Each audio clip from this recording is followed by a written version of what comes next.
So that's good. And we're going to be doing a number of other things. We're going to be making a speech to young people in Arizona. And we'll be meeting with some of the Arizona officials to talk about their border and how strong it's become. It's become very strong.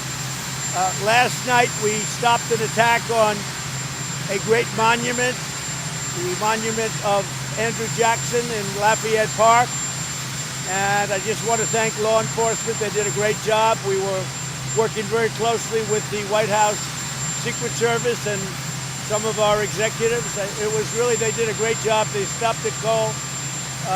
Numerous people are in jail and going to jail today. People are already there, but we're looking at long-term sentences under the Act.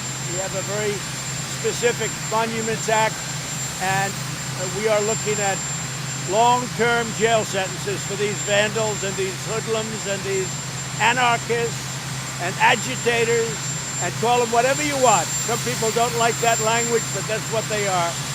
They're bad people. They don't love our country, and they're not taking down our monuments. I just want to make that clear. And other than that, go ahead. Mr. President, do you have an executive order regarding the monument? What will it accomplish? I will have an executive order very shortly, and all it's really going to do is reinforce what's already there, but in a more uniform way. Okay? I want to also say this. If the state governments, because you see them all over in Seattle, they're very weak. And in Minnesota, they might need help. If they need help, the federal government is willing to help them. If these hoodlums come around, these are not protesters, by the way. These are anarchists and other things.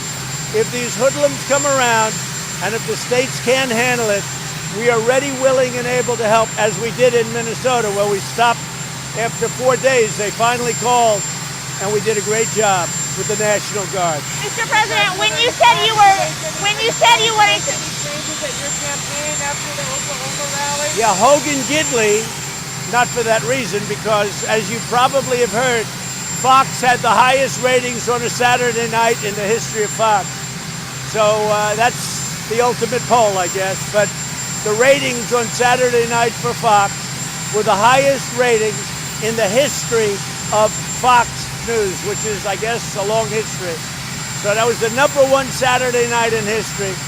We actually had a nice crowd, and despite all of the warnings and everything else that other networks were trying to do, despite the fact that we had some pretty bad people waiting there, they shouldn't have been, maybe some of the same people I just talked about.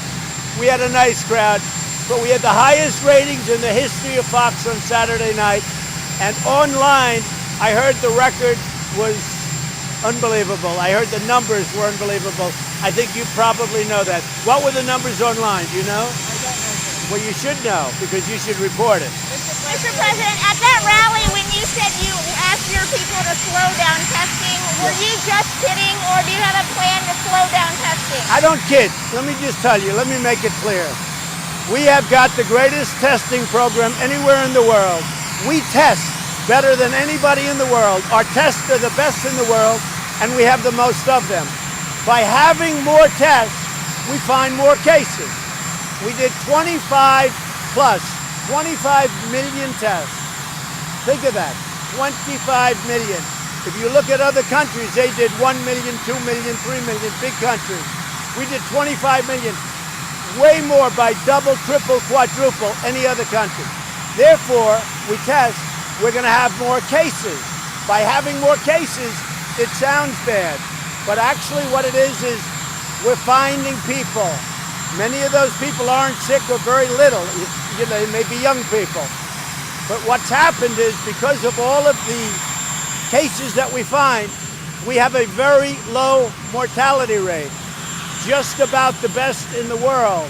So that's the advantage to the testing, along with other things. But just remember this, the reason we have more cases than other countries is because our testing is so much. Other countries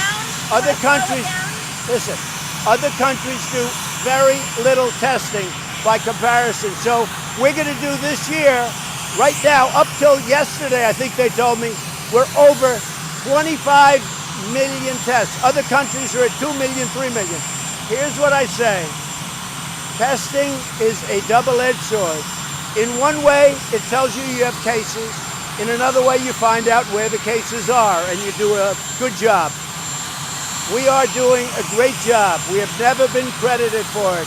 We're doing the best testing job anywhere in the world. We're doing the best ventilator job anywhere in the world. We're now supplying ventilators to the entire world. Nobody else has done that. Nobody else. Countries don't have ventilators. They call the United States. We've done a great job. We have not been given credit for it. The other thing, the Tulsa rally was incredible.